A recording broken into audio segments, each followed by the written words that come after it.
Este programa ha sido declarado Programa de Interés Provincial por el Gobierno de la Provincia de Buenos Aires. Este programa es coproducido por la Federación Odontológica de la Provincia de Buenos Aires.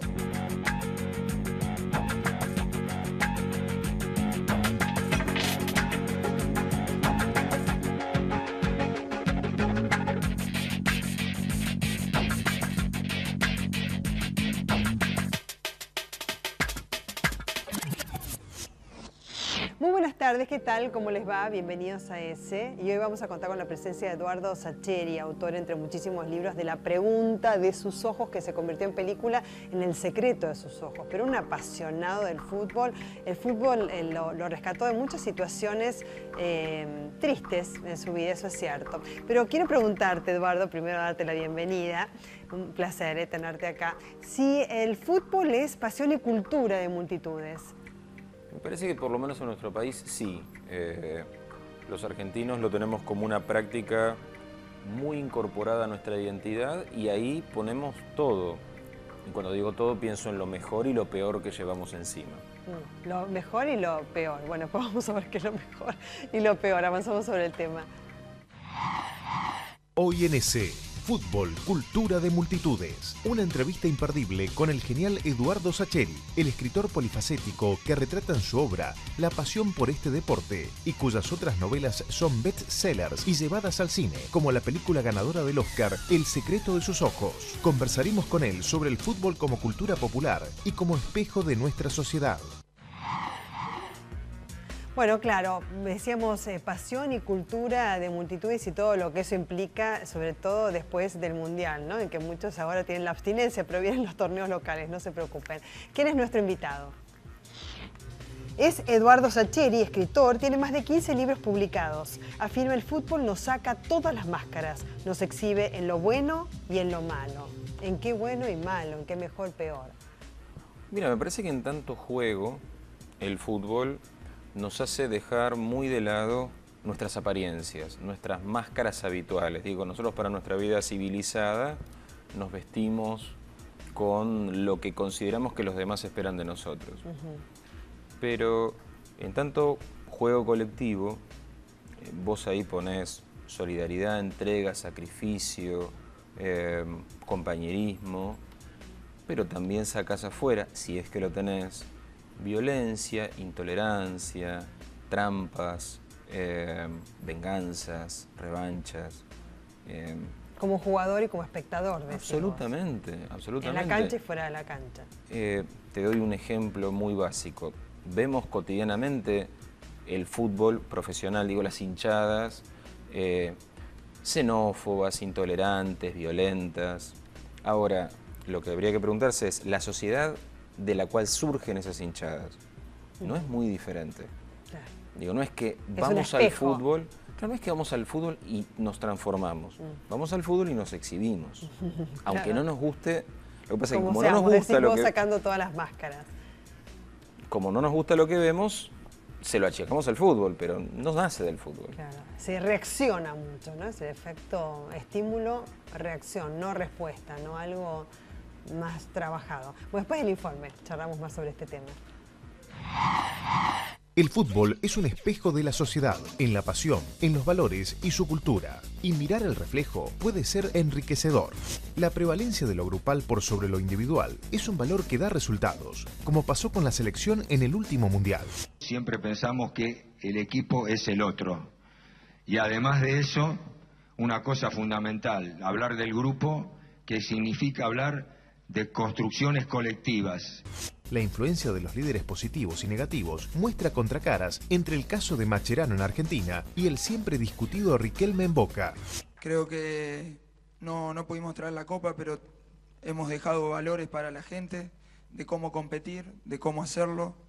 El exitismo está tan arraigado en el fútbol como en la sociedad. La violencia en este deporte muestra la peor cara, de la mano de mafiosos que también son utilizados por la política.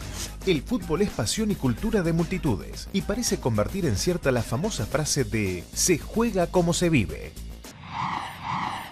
Bueno, decías vos que hay una reacción, ¿no es cierto?, que es la de la violencia, ¿no? Esto como un espejo de la sociedad, porque muchas veces se asocia lamentablemente al deporte con la violencia. Yo creo que, insisto, hay un depósito en el fútbol de cosas que traemos de otro lado, cosas más profundas, más importantes, más definitivas y más irreparables. Como están ahí larvadas o las cargamos sobre nuestras espaldas sociales todos los días, no las vemos o no nos damos cuenta. Pero en algún lado tienen que aflorar.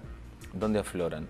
En situaciones colectivas, en situaciones apasionadas sin duda, en situaciones aparentemente festivas, donde los controles son menores, los controles hasta íntimos, te diría, son menores, claro. Y ahí, claro, ahí soltás.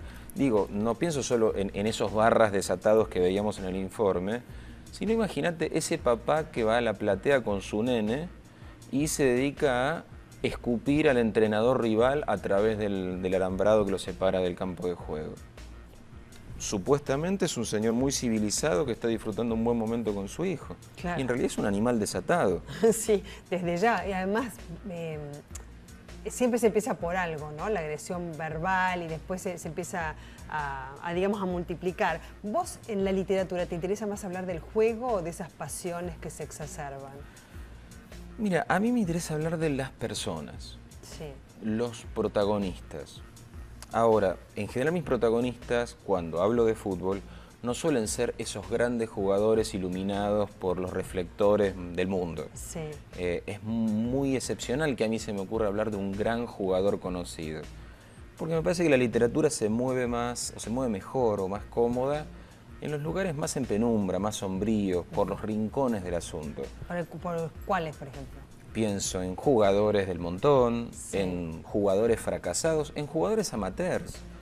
Porque también a su manera el fútbol profesional no es más que un emergente, una pequeña punta de un iceberg mucho más grande, que es el fútbol que jugamos cualquiera de nosotros, o que, digamos, nos involucra en ese sentido. Claro. Digo, ¿por qué vos te emocionás porque hay un jugador excepcional jugando en el Barcelona? Porque hay un parentesco con lo que vos hacés, o soñaste hacer y nunca te salió, en la cancha de la vuelta de tu casa. Me parece que eso es lo que vuelve tan magnético al fútbol como espectáculo. Fíjate que hoy en día... ¿Y se proyecta el tipo que está ahí en la cancha? ¿Proyecta quizás esa frustración de la cual hablas vos? Absolutamente. Te volvés protagonista por delegación. ¿Por qué te sentís mal si no? ¿Por qué te sentías mal cuando Argentina no salió campeón del mundo? Salió segundo. ¿Por qué había una situación... ¿Vos te sentiste mal? Tristes se sintieron casi todos, sí. Aunque sea un rato. Por supuesto que ahí es donde entran a tallar otros valores, que es el cómo. Digamos, una cosa es que vos hayas perdido porque te humillaron, porque golpeaste salvajemente rivales y te quedaste con 4 jugadores menos, o perdiste porque no te salió la que te tendría que haber salido y a tu rival sí le salió, como lo sucedió con Alemania. Entonces ahí, como vos perdiste, pero jugando bien y haciendo cosas dignas, la tristeza es más breve a lo mejor, o junto con la tristeza aparecen otro montón de cosas positivas que vos decís, bueno, esto no me salió, pero esto y aquello lo hice bien. Pero hay, digamos, en esa consideración que haces, ¿no? Una reacción más de conjunto, no tanto individual, como apoyarse en el resto y además esperando resultados ajenos para uno poder tener una cuota de felicidad ese domingo con un campeonato, que además te lleve a tener más cuotas de felicidad durante la semana o en el mes. Estás depositando en el desempeño ajeno algo propio en cuanto a emociones. Absolutamente. Así funciona. Y no digo que esté bien, sí. Pero si no, no te explicas cómo sucede esto. Salgamos de la selección momentáneamente. Pierde tu equipo el domingo y tu semana es complicada. Se va tu equipo al descenso, lo digo con conocimiento de causa porque soy independiente, sí. Y tenés un muy mal momento que te puede durar meses. Por supuesto que no es lo único que te sucede. Cuidado, digo esto no es lo único que te sucede. Si tenés una vida bastante completa, con afectos, con trabajo, con intereses, con ocupaciones, el fútbol es una cosa más. Pero vos en la cancha y fuera de la cancha ves a mucha gente desprovista de todos esos otros asuntos importantes y personales. Y vos te das cuenta que para esa gente el fútbol si no es lo único, termina siendo lo más importante. Claro, hay un Y eso es montón de triste. cuestiones, digamos, que se mezclan todas juntas en esa derrota o cuando pierde tu partido en el torneo local. Pero vos sabés que también acá se advirtió lo que es el liderazgo en sus distintos aspectos, ¿no es cierto? Messi, la comparación con Maradona, Mascherano, que se convirtió en un líder, quizás no el que tiene la cintita de capitán, pero sí el que arengó y le dijo a Romero, pibe, vas a ser un héroe, y Romero evidentemente se puso las pilas en los penales, más allá de su buen desempeño, que era un tipo cuestionado. Y el caso de Riquelme también, ¿no? Su tipo de liderazgo. ¿Cómo ves vos eso en relación a lo que pasa en nuestra sociedad y sus líderes? Porque ahí también se proyecta, ¿viste? Seguro que sí.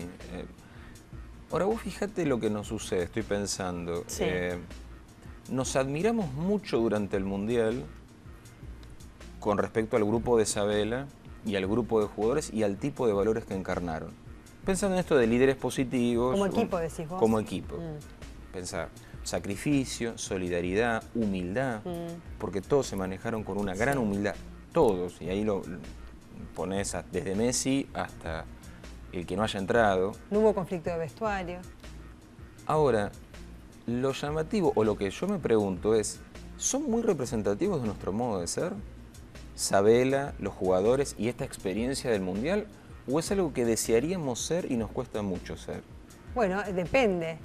Depende, digamos, en qué situación. Hay líderes de esa naturaleza que por ahí se desempeñan en una oficina, en una empresa y no los conocemos. Es posible, ¿no? pero pensando en nuestro desempeño social habitual, en nuestro estilo nacional, si tal cosa existe, ¿no? Que es muy discutible, pero pongamos que sí, aventuremos que sí. Sí. La sensación que a mí me daba es que los admiramos mucho, y está muy bien que los admiremos, y admiremos ese tipo de liderazgos positivos, pero hacemos bastante poco, me parece que en nuestra cotidianeidad nacional, Claro. para fortalecer ese tipo de liderazgos y ese tipo de actitudes. Está bueno eso, porque Y no son un tendemos a ejemplo, entonces. claro, pero son un ejemplo, y yo me pregunto, ¿cuántos de esos ejemplos tendemos a fomentar en el futuro? Quiero decirte, y yendo exclusivamente a la cuestión del fútbol, si fueron tan buenos, y todos coincidimos en que fueron tan buenos, la continuidad de Sabela no tendría que estar en duda, por ejemplo. Tendríamos que estar todos seguros de que Sabela continúa dirigiendo la selección nacional. Pero quizás eso fue digamos, una formulación absolutamente personal respecto de su decisión. Ahora, vos mirás el fútbol argentino y no hay tanto consenso sobre que esté bueno que Sabela continúe. Quiero decirte, me parece que nuestro funcionamiento social no siempre favorece la continuidad de ese tipo de liderazgos. Aparecen como flores silvestres, Sí. las encontramos, nos enamoramos de ellas, pero después no buscamos, me parece, el modo de que ese tipo de ejemplos y ese tipo de liderazgos persistan. Sí. En el caso de Sabela, me parece que independientemente del resultado, él no iba a ser más director técnico de la selección según se dejó trascender, porque inclusive se supo antes del último partido, también lo dejó ver su propio representante. Pero Sabela además fue, me parece, creciendo en cuanto a consideración en la gente a medida que iba ganando, iba teniendo También. resultados, y ahí vamos al exitismo. Y yendo a tu obra y a la película El secreto de sus ojos, ahí también pones de manifiesto lo que es la pasión y el fútbol. Escríbanos, ¿qué es Racing para usted? Bueno, una pasión, querido. Aunque hace 9 años que no sale campeón. No, una pasión es una pasión. ¿Te das cuenta, Benjamín? El tipo puede cambiar de todo. De cara, de casa, de familia, de novia, de religión, de Dios. Pero hay una cosa que no puede cambiar, Benjamín. No puede cambiar de pasión. ¿La pasión por el fútbol es algo que le hace bien al hombre? Yo creo que está bueno que el ser humano se conecte con sus pasiones. Sí. Pero no todas las pasiones humanas son dignas, meritorias, ni buenas para los demás. Sin ir más lejos, ese monólogo que ponemos en la película En boca de Francella habla de un personaje que es cierto que es un apasionado del fútbol, pero también es un apasionado de un amor enfermizo por una mujer que la ha llevado a golpearla, violarla y asesinarla. Esa es una pasión horrible. Claro. Pero vos fíjate cómo en general esta frase de la película suele identificarse por el lado positivo, que está muy bien.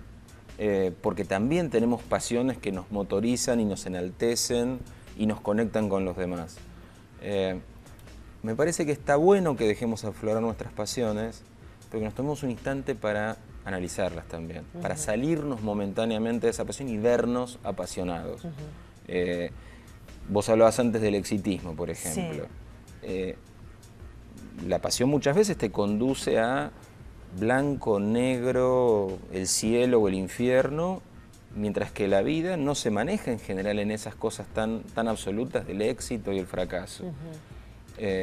La pasión te conduce hacia esos sitios, pero me parece que también está bueno tomar distancia, verte y ver cómo sos cuando estás apasionado. Claro. Y ver qué hay de bueno y qué hay de... ¿no? Es complicado, sí, pero me parece que si algo deja, suponete un evento colectivo como puede ser un mundial y el comportamiento de la gente durante el mundial, es para que, por ejemplo, nos tomemos esos tiempos. Claro, Messi quedó entre el cielo y el infierno, ¿no? Después de su desempeño.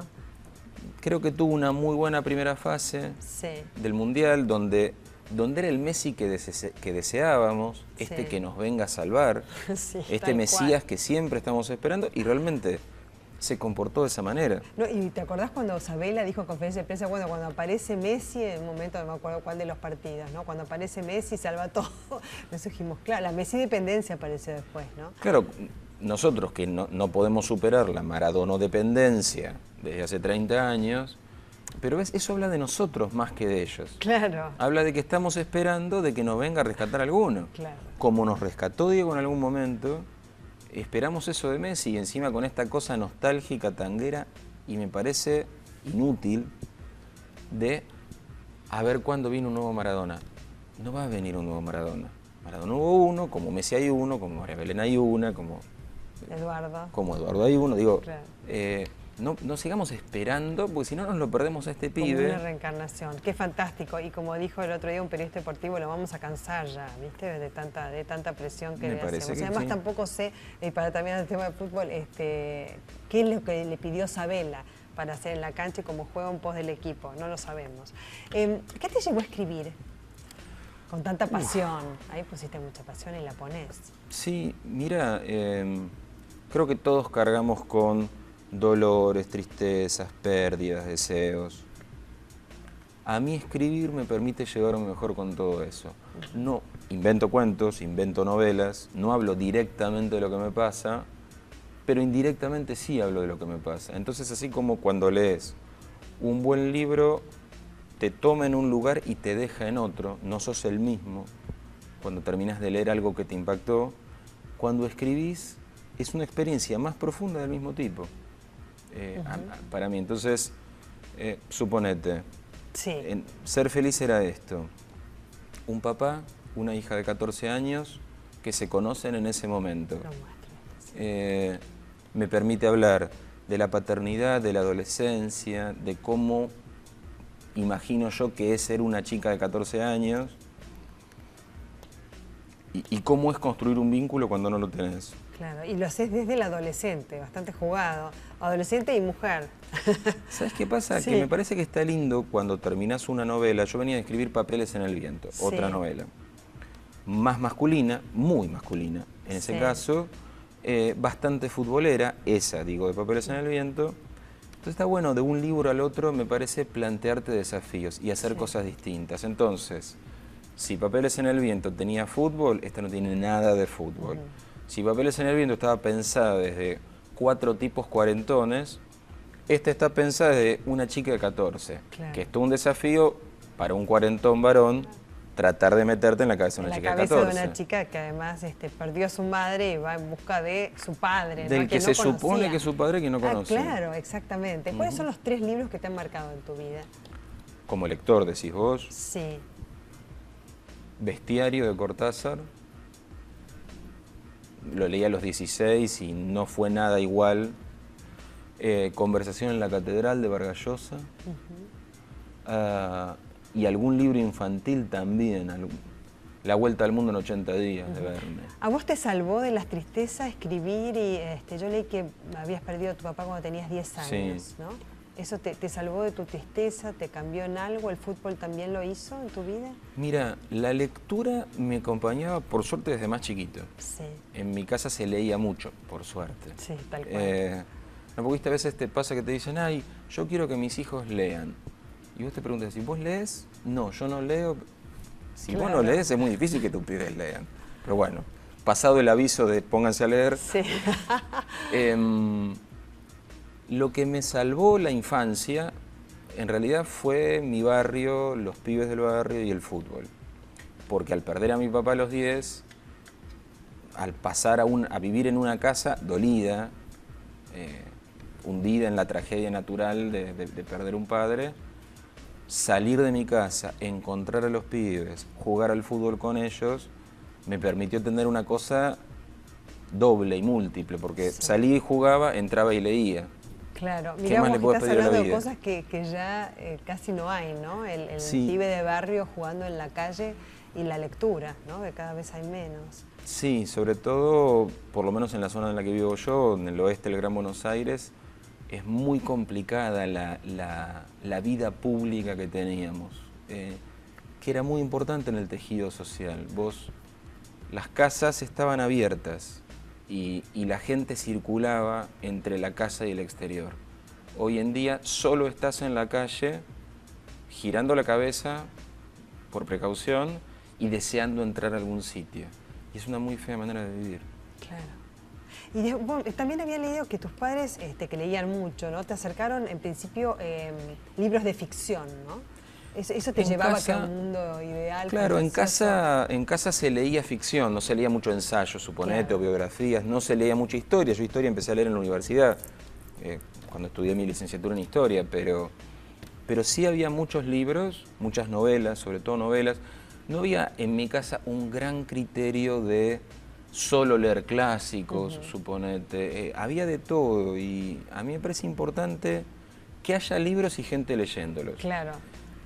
A lo mejor vos te das cuenta que te encanta la literatura francesa del siglo XIX y bárbaro, y vas por ahí. Que lo importante es leer, empezar por donde uno pueda, ¿no? Sobre todo Ese consejo tuyo que diste en una nota que me quedó. Mira, a mí me parece que el edificio de la literatura es múltiple y está lleno de puertas y ventanas. Sí. Entra por alguna. Claro. Una vez que estás adentro, y cuando digo adentro es me gusta leer, lo tengo como una experiencia que me interesa y me da placer, cosa que la mayoría de los pibes no sienten porque les cuesta mucho, no lo hacen, bueno, un círculo vicioso, pero digo, cuando estás adentro, después ves para dónde vas. Es verdad.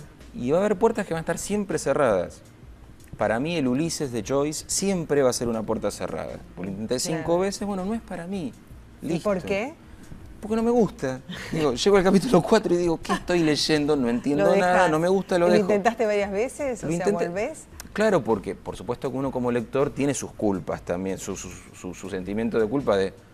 El lector, viste, yo también vengo de una familia donde se leía mucho, me daban libros de chica, ¿no? Mi mamá, determinados libros por ahí, Dostoyevsky, yo, mi papá, los libros de historia, porque a mí me gustaba la historia, pero claro, si no te gusta el libro, dejarlo, es culposo para el lector. ¿Por qué pasa eso? A mí también me pasa. ¿Será de lector o a lo mejor tiene que ver con que somos lectores formados todavía en una época burguesa, digo, del lector burgués, el lector silencioso, introspectivo, culposo en general, digo. Claro. El burgués, por definición, tiene toda una lista de culpas para cargar sobre sus espaldas. Creo que abandonar libros era una de esas. Claro. Hoy probablemente a los chicos les preocupa mucho menos largar los libros. O sea, se han ido del otro lado, lamentablemente. El problema de los equilibrios, los difíciles equilibrios. Claro. Acá tengo tu libro, llama, y ya lo mostré. Ser feliz es esto. ¿Para vos qué es ser feliz? Mira, para mí la felicidad no es la felicidad, sino la felicidad. En algún momento te parás en la vida que puedes estar con tu familia, caminando por la calle, mirando fútbol, con una persona especial y decís, ¿qué más necesito? Nada. En este momento necesito más nada. No deseo más nada que lo que ya tengo. Para mí ser feliz es eso. Que pasa muchas veces eso, ¿no? Es estar en el momento presente. Pero claro, el tema es detenerse. Claro. No acordarte de decir, uy, esto que me pasó hace 2 semanas era. No, disfrutarlo en el momento. Ser feliz es esto. Gracias, Eduardo, un placer. A vos. Ya volvemos. Este programa es coproducido por la Federación Odontológica de la Provincia de Buenos Aires. Nos reencontramos como siempre el próximo miércoles a las 18:30 por Canal Metro. Muchas gracias.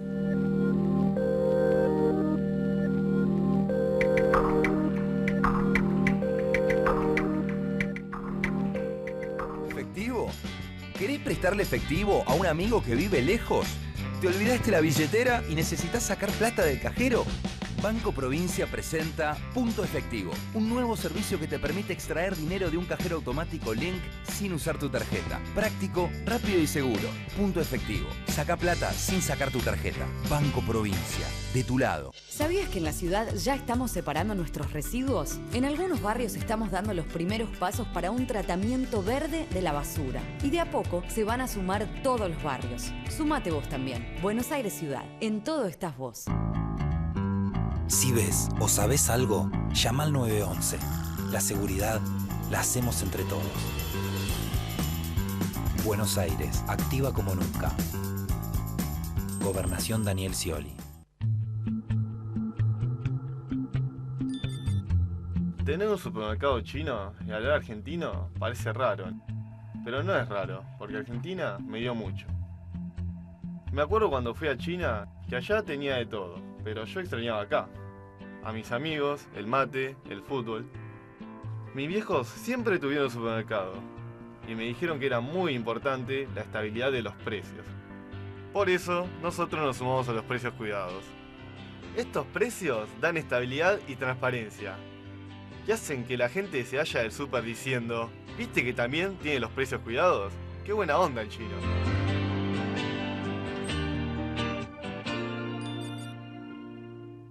Más precios cuidados, más marcas líderes, más opciones de productos para vos. Consulta el listado de productos en www.precioscuidados.gov.ar. Información y reclamos 0800-666-1518. Argentina nos incluye.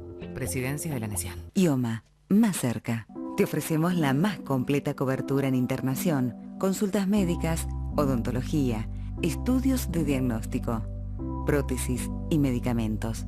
Libre elección entre los prestadores más jerarquizados de la provincia. IOMA, más cerca. Activa es ser una provincia que tiene la agencia de recaudación más moderna para que podamos tener 26 escuelas descentralizadas de policía. Por eso, como nunca, Buenos Aires está activa. Buenos Aires, activa como nunca. Gobernación Daniel Scioli. En la provincia de Buenos Aires hay un lugar que con innovación y planificación acompaña el crecimiento industrial del país. Sumate junto a las empresas que ya son parte del parque industrial más pujante de la Argentina. Gobierno Municipal de Almirante Brown. Intendencia Darío Giustosi.